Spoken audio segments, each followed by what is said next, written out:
nigga, if you're looking for me, find me in the net. I got nothing when I fight. I wanna take your fucking life and end it right on sight. When I strike, if you bump, better bite.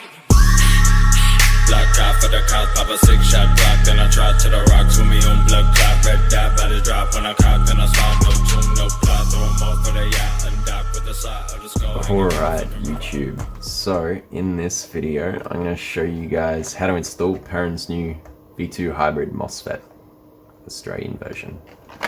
So you're probably freaking out when you first opened the box and you saw the little doodad that you got to clip onto your trigger. So that is the main upgrade here over the original V2, is they've ditched that optical sensor for the trigger, and that magnetic sensor is absolutely flawless. I've been running one of these. So Perun sent me a couple of these. They got in touch about a month ago and they sent me a couple of these to try and kill. I've been running one in my MK18 build for a couple of weeks now on a 35k with full stroke 13 to 1s at 32 RPS at 380 or like 370, 380 FPS. I haven't had a single drama. The binary trigger is awesome. I'm trying not to swear so Perun doesn't get mad at me. So Dan from Gel Blasters Australia, GBA, sent me one of Retro's new Gel Blaster V2s. So you get a little bit more room inside. They've got, if you can see on camera there, the shiny. You get a little bit more room inside for our tappet and nozzle setups. And alright, so I am using, full disclosure, I normally use a Wells head nozzle and tappet. These one-piece cylinders are absolutely awesome with the adjustable nozzle. So the Wells, I still prefer the Wells setup, but it is a little bit more work. This is a drop-in, do your AoE, and everything works. You've got a perfect seal. So we're going to put him into the same setup that I'm running with the MK18. I'm going to drop him under 13 to 1s, but these they're going to be short stroke to tooth on a 45k, and we'll see how it goes. Alright, so let's get into it.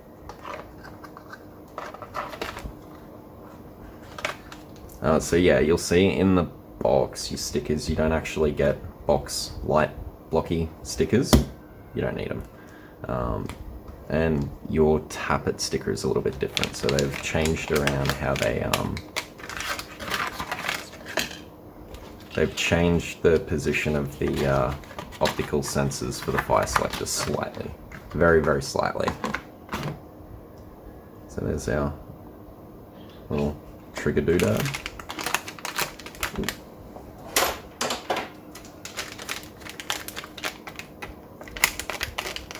Let's not chop our gel wires off.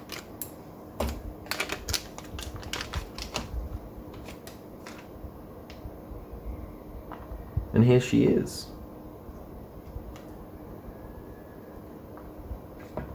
So you can see our mag terminals are already done for us because they're really nice and they don't want us melting their boards anymore. Look how nice that soldering is. And that's your new trigger sensor. Let's get rid of that.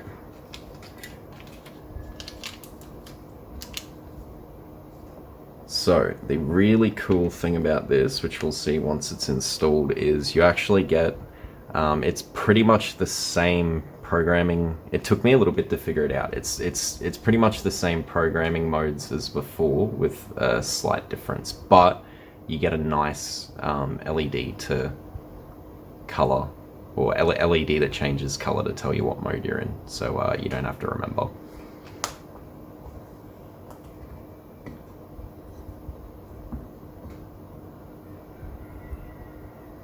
So let's grease our gears up.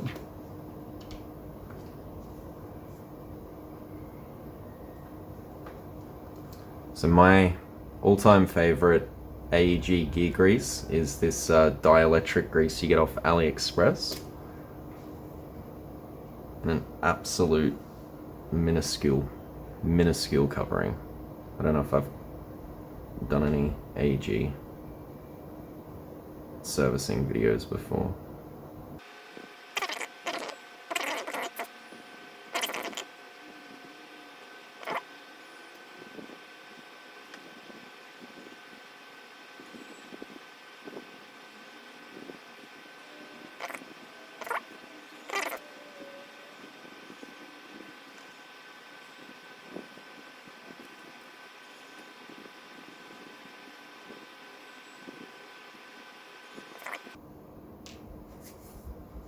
Alright, so our main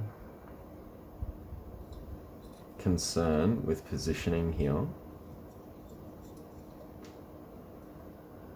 is this sensor line, which is what dictates how our optical sensor is going to be hit by our sector. So in a Retro V2, you've got just enough room to wiggle it a little bit forward and have it pressed flat against the bottom of the box, which is what I do. So before we do that, I'm actually going to put some Loctite in there.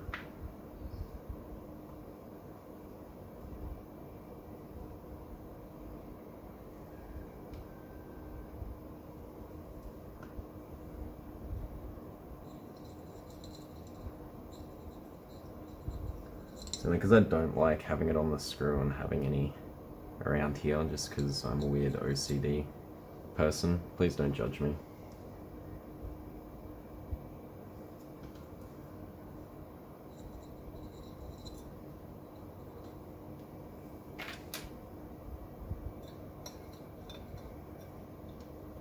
Make sure he's in there nice and snug.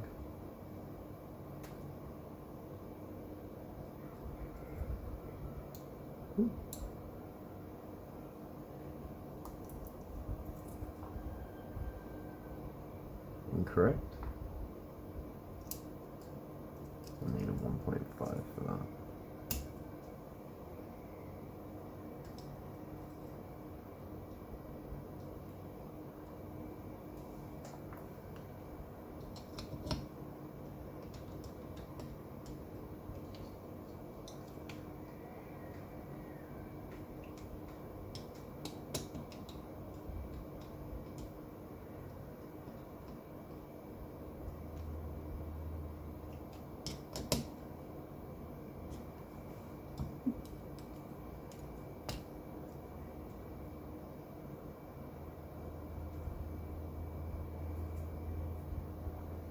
Now I want to make sure that my fire selector plate actually moves freely, which it definitely does.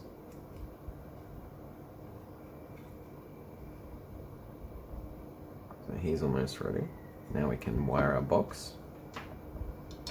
Now I really don't like people using super glue because it f***s your wiring harness, and I just swore. Whoops. If you're having dramas getting it sticking and it's raising, what you can do is use a little bit of hot glue and make it snug, but please don't put super glue in your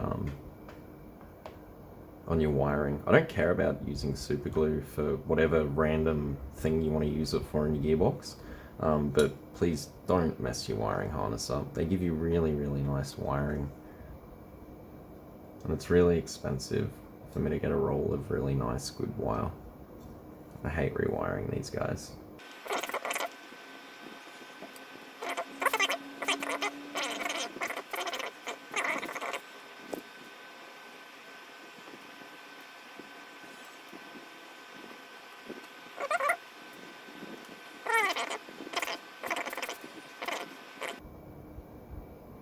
So now that's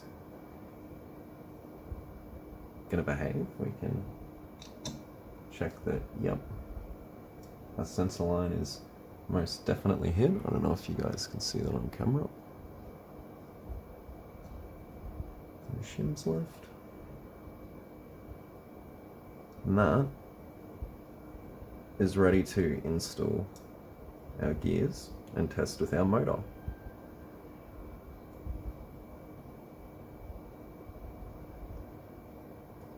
So I always snip the end off. I find that the tippy top of this over the end of that can actually get wedged in our bevel gear, and that's what rips most of the time. So I leave it a little bit of a curve just so it can loop over, but no more.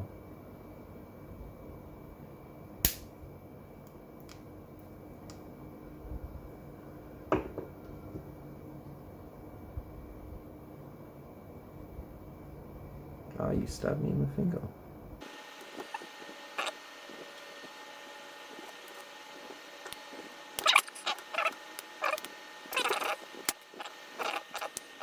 So now we're ready to test and assemble. But I might want to put my trigger block on first. That might help. So this little guy comes apart. You'll need a little teeny fillets for that. Oh, wrong one.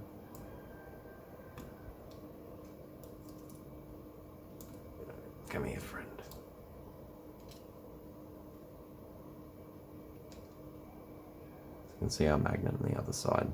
It mounts in the middle, which we're about to see. Ooh.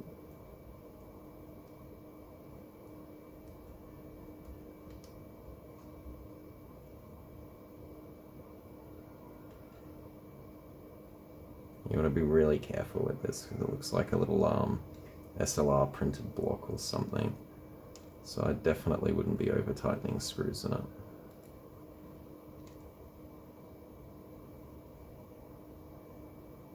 And it fits any standard V2 trigger. I was about to say V2, V3, but I definitely don't think this particular one suits V3.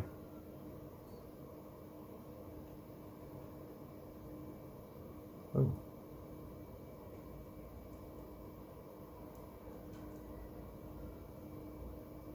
Might help having it around the correct way.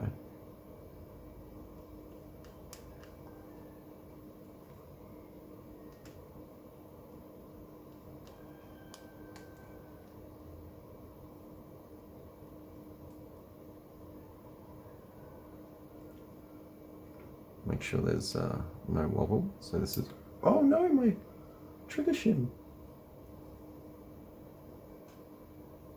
This is where we tighten the top one a little bit, but not too much.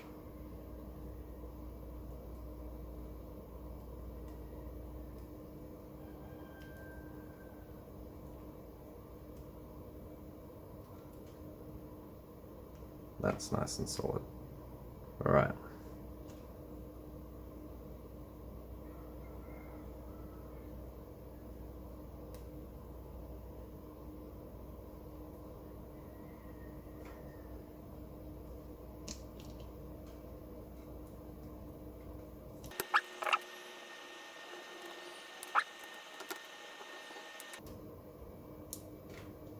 So I'm also going to do something now preemptively, just because I will 100% forget to do it later, which is add a little bit of heat shrink to this guy.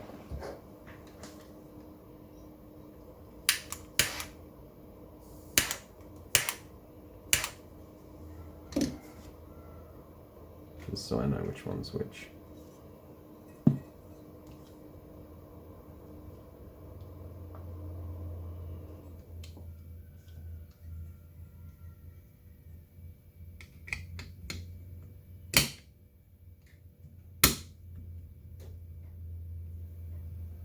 Nice and snug. So I do normally shim my trigger to the box a little bit just so you don't get any sideways wobble. Now we can get rid of our handy dandy little magnet.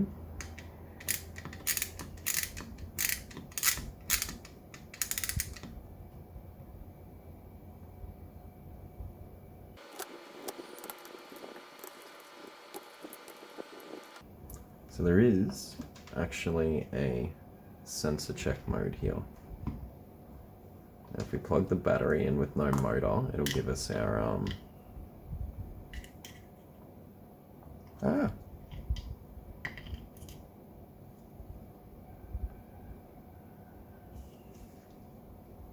So standard for normal V2.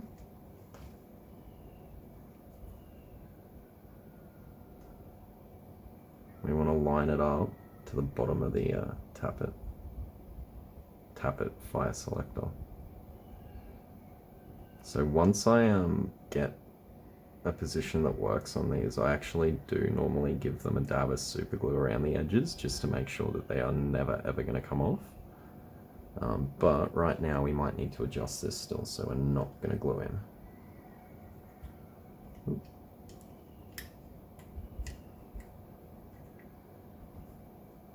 So all I want to know at this point, and this is for, this is my opinion, you might want to test differently, put it in the receiver, just chuck the motor in. I like to just make sure our fire selector is working at this point. So we'll get our motor. Oh dear, that's not going to fit. It fits.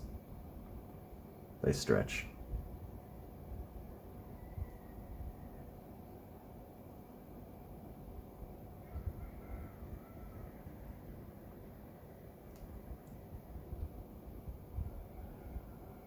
So I would recommend testing like this first, just to make sure that all your sensors work. So it's a little bit easier to adjust from here than pulling it out of the receiver. So we're going to plug them in. That's our I'm on beep. I just want to see if we can get into our programming mode. There we go. That's all I wanted to know.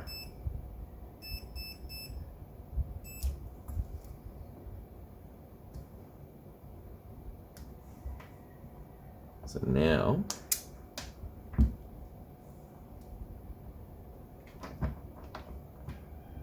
oops, we can assemble in the receiver and test if everything's functioning without our piston cylinder tappet yet. We don't need these guys.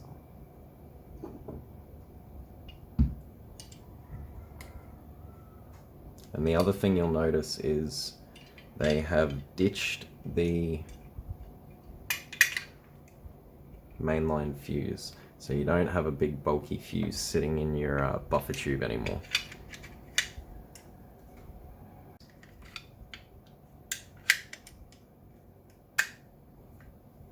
So I want to see. My fire selector definitely looks like it's moving.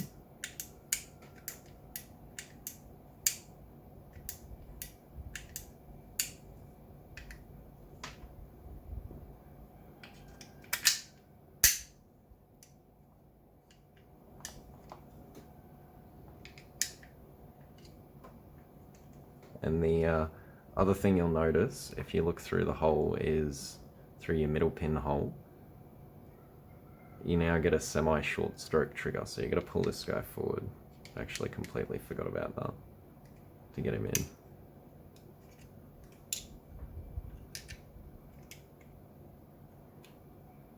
There we go.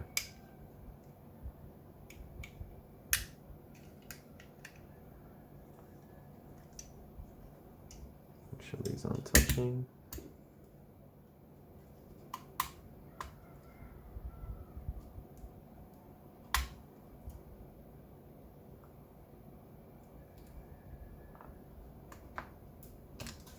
Oh no, where'd you go, little guy?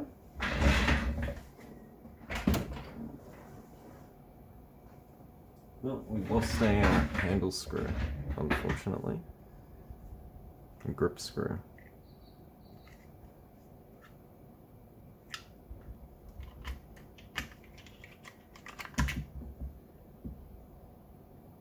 We may need another grip screw. Alright, give me a sec. I'll get that rolled.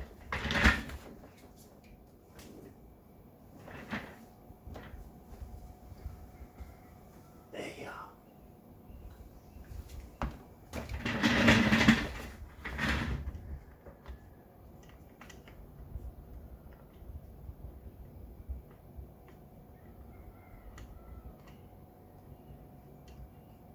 Make sure we aren't going to be squashing our wires with our motor base, grip base.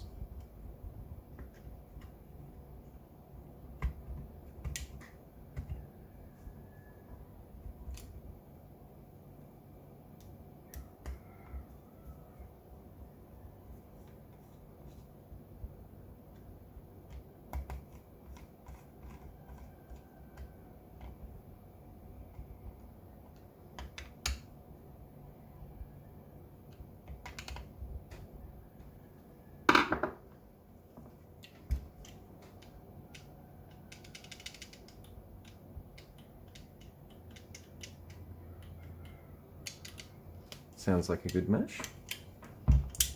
So you need to be in safety when you plug your battery in. Otherwise you're going to have dramas.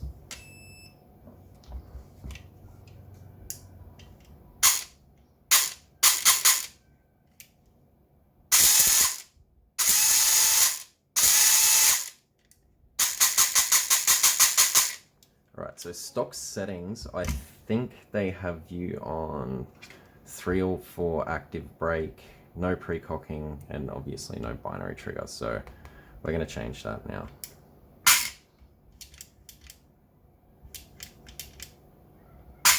It's not going to let me do it. There we go. So first mode, if you can see the green, we're in firing mode. So single fire, that's fine. Now to go down to the next level, so that's our active brake. It's on 1, 2, 3. So I want to put that on 5, which is max.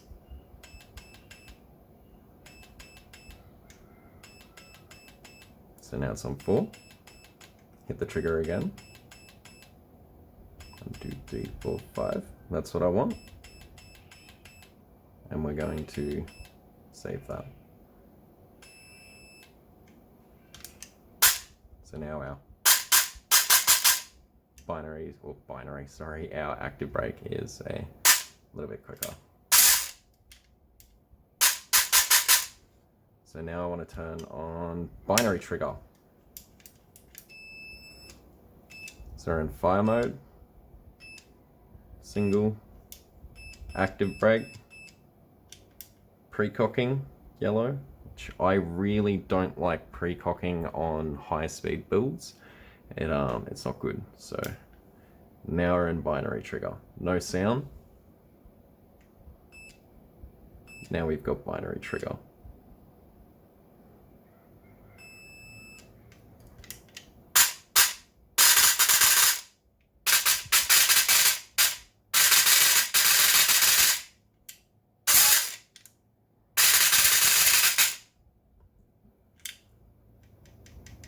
That's our safety. So those are the only settings that I would change off the bat. From there you can mess around with 2-stage trigger, which I don't really use myself. I do like binary, but if I'm being honest, I actually set my single fire to double shot. I don't even use binary trigger. It's more of a herder show off feature. But guess what? You wanted it, you got it.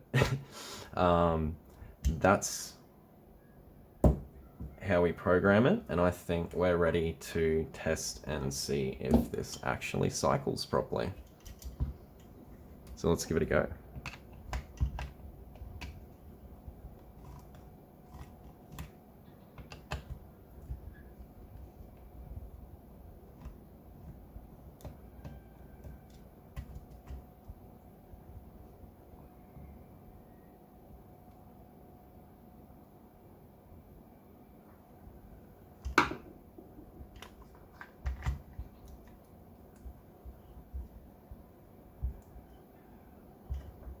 Well, that's very tight.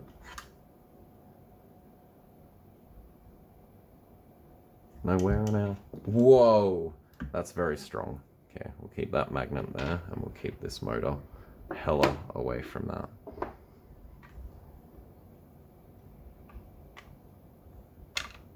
My little earth magnet just flicked across my desk. I don't know if you saw that on camera.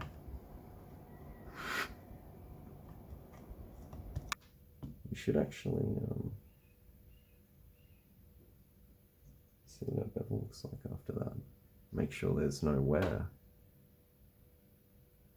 If you've got any wear on your gears after testing like that, you need to go back and redo your shinning.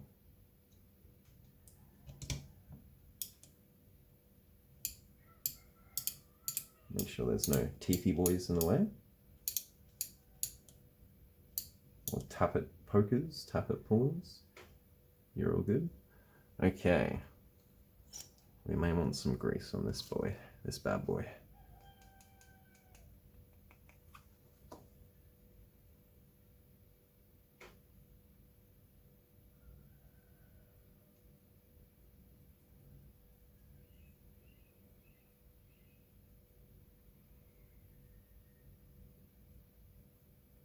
So these are my favorite cylinder heads at the moment.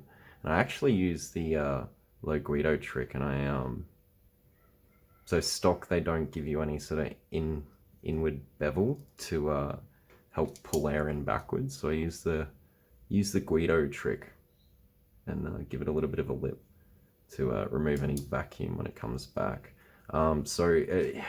Hit and miss with these piston heads. I've got a bunch of random ones from different sellers, and they're all different qualities. I've had some of them sort of like snap in there. It's just trial and error till you find a good one. Make sure we got a good seal in our one piece that I can't take the cylinder head off. We might want a tappet plate.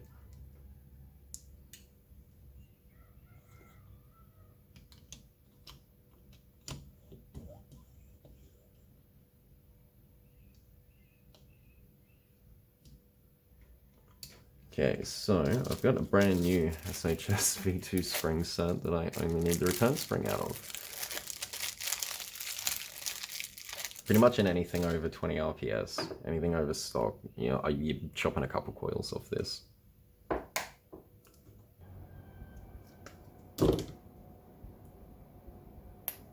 So there's a fine line between strong enough that the tappet cycles with the rest of the build properly, or too strong and it launches gels out past your T-piece and out the end of your barrel.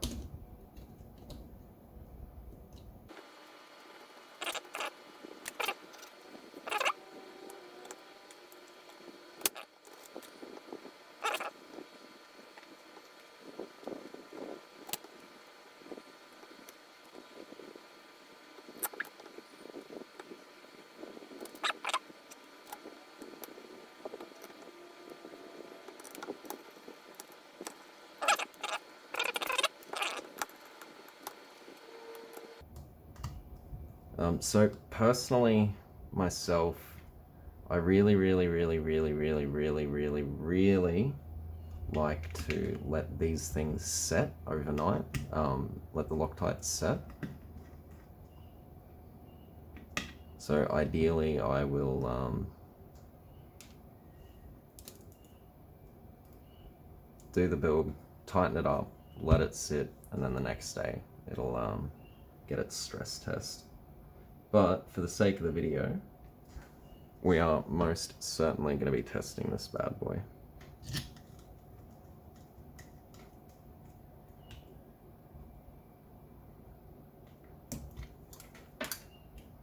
Okay, our piston moves, that's good. Ah, my thingy! So, while we're here, I need to be tightening some mag terminals onto this bad boy.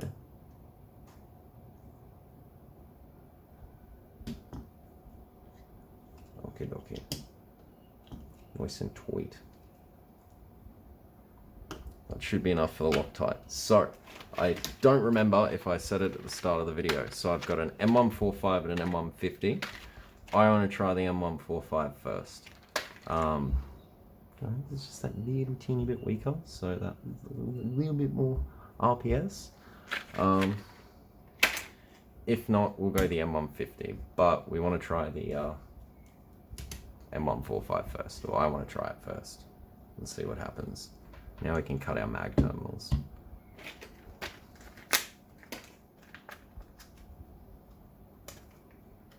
Give my soldering iron a second to heat up. I probably should have turned that on a little while ago. But I have a really bad habit of forgetting. Alright, high-end tip number 2. Get rid of this bearing plate because that will get shattered and little balls will go all through your box at some point. Do I have a screw to take him off? I do. Very tight.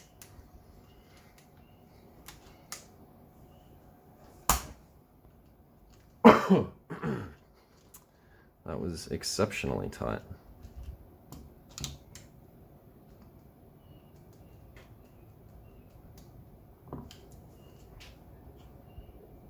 So this is a catastrophic failure point. Get rid of that. This will spin fine on its own. And we'll put a little bit more Loctite back on that actually. We did need the Loctite again.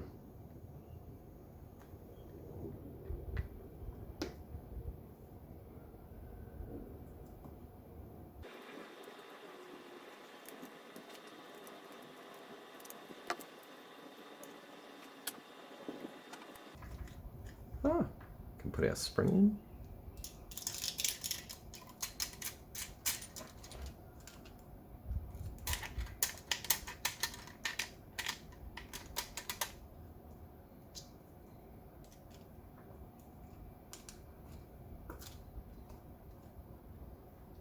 We are ready to do some soldering, I think.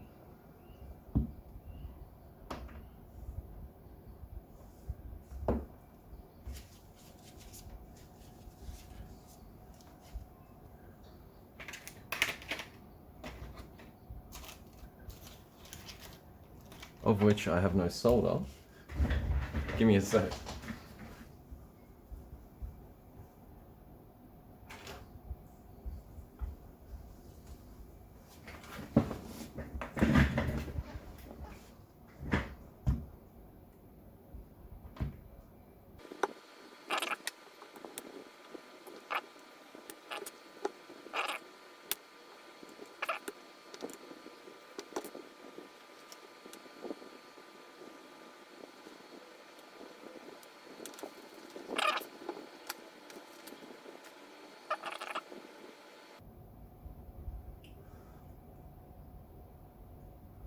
Now our negative is cool.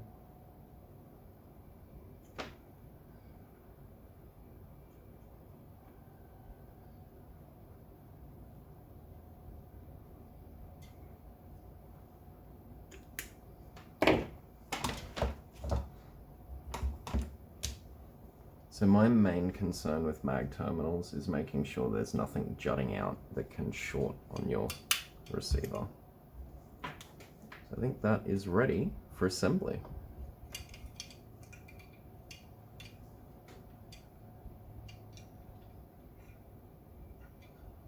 We can at least give it a test fire, a little bit of a test fire to see if I've guesstimated my ratios, spring strengths, and motor torquiness appropriately. Can't even see that. Yep, she's moving.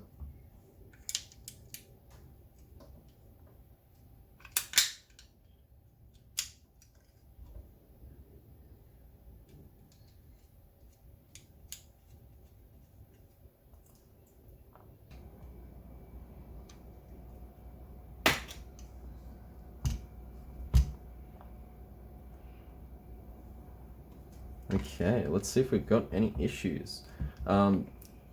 Sidebar for a sec, these are my new favorite batteries. They're out of stock everywhere.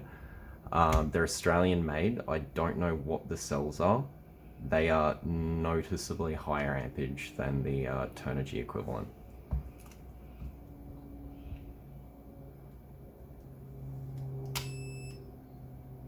That's a good sign.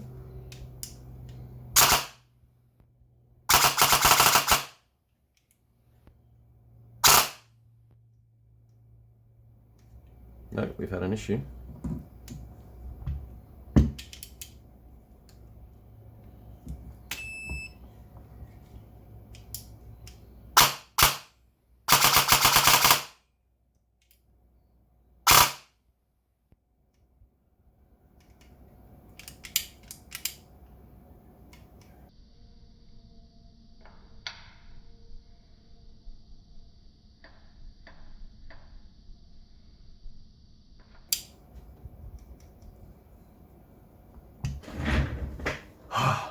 Okay, so after about an hour of messing around here, still try not to sweat. Turns out the Perun will not let me run this motor on this battery. It's too teeny. So I refuse to do that, and everything has to run on a stick and fit in the buffer tube. So we're going back to a 35k. And we'll see what happens. So let's have a look at our gears here and see if there's any horrible damage on them, just to make sure.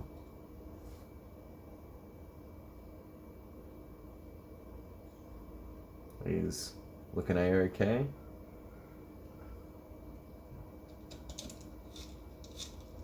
So it turns out at that RPS, all you need is a single short-stroked tooth on the 45k, but the amp requirements are very, very high on the 13 to 1s.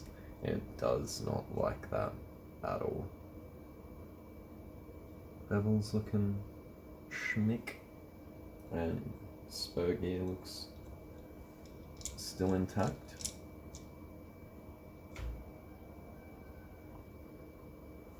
So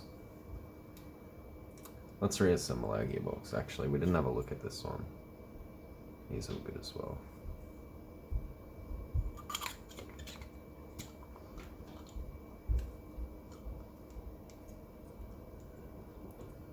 I'm really upset, but it's okay because we got the 35k. So Sabin's gonna be really upset.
Look, we could have just left it, but I refuse to use brick batteries, and we want a finished build. So 35k it is. Look, they're a good motor. So in terms of, yeah, any high-end aid, look, if I'm putting a build out that I want to put my name on, that I'm happy to put my name on, at the moment, these are the motors that I'm recommending to be using. RetroArms V2 split or single, SHS Kublai. If you can find good SHS gears, good on ya. So I've personally found, unless you can sit there and go through a store's entire stock, you're not gonna get a good set of SHS gears. I would not trust buying them online purely because of how inconsistent the quality is. Whereas the Kublai gears, they are the same as the old SHS cut, and you get the same quality every time.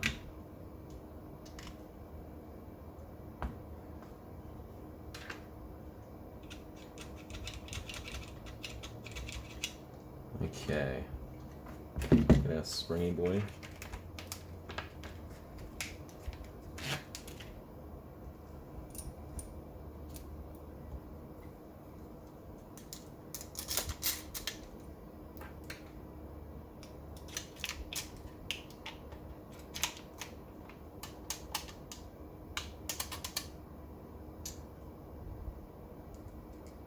Oh no. I put it so we always have to have the RetroArms facing up.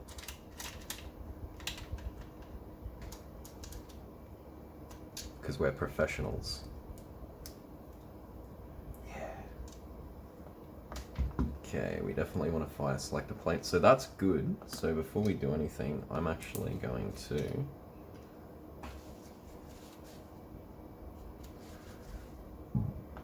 give this a dab of super glue.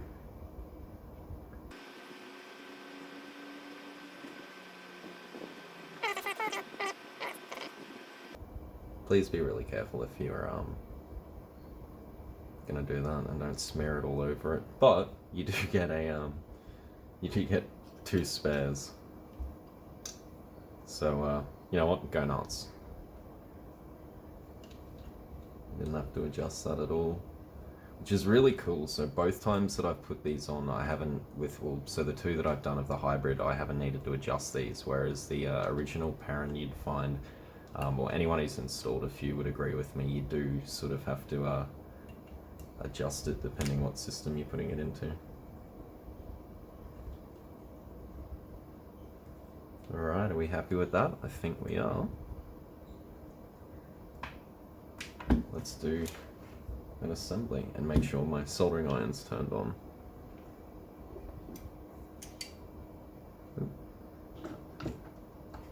Bit of grip.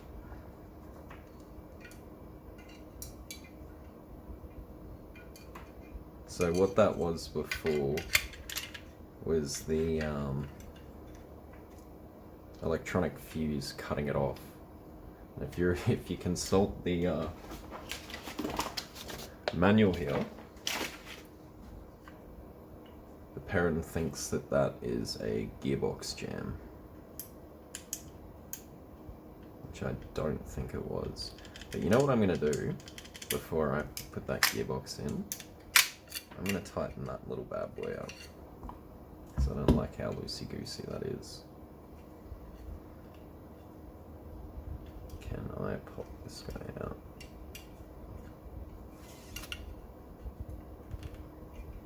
Or can I angle a screwdriver in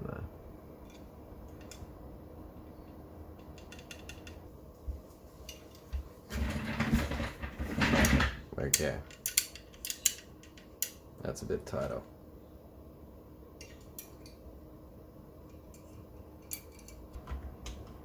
Oh no, I've done something ever so foolish here.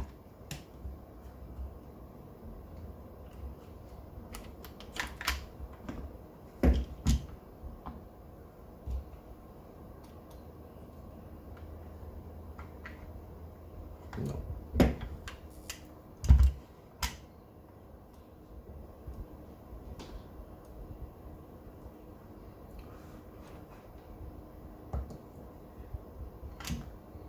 We definitely want that on there. Why didn't you guys tell me?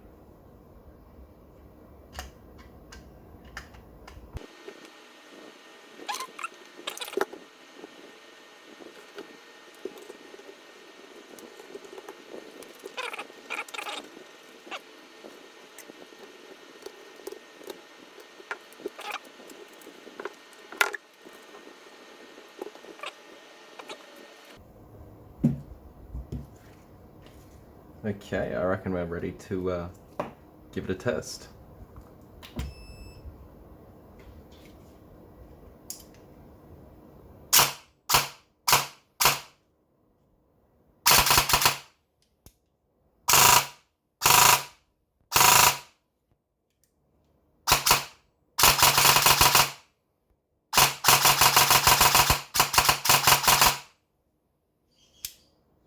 Oh, hang on.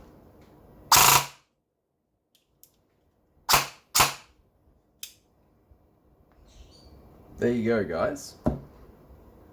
A installed drop-in mismatch Tianli 45 13-to-1 combo, but we've rectified it and we have a working build. So I'll obviously put some vids up the next couple days on the Facebook once I get it fully assembled and testing. We're going to go with the Malpool, whatever, outdoor T-piece and a 7.3. So my normal combo is the Fighting Bro on a Wells nozzle. We're going the red outdoor on the retro nozzle, and I really do like these adjustable nozzles, so I would still opt to use one of these on like a normal V2 setup if I was doing it, just because they're adjustable. That's absolutely genius. It's a slap in the face to any tech like myself that sits there and gets our air seal between these perfect. Has to sit there and adjust everything. With that, it's screw it, set it, forget it. Alright, I think that's all, guys. We've had a demo, seen Danny's screw up, and now we've got a working build. And we know how to program a Perun, mostly. Alright, peace, guys. Motherfucking all white crowd, back blue like now, yes, y'all back out, let's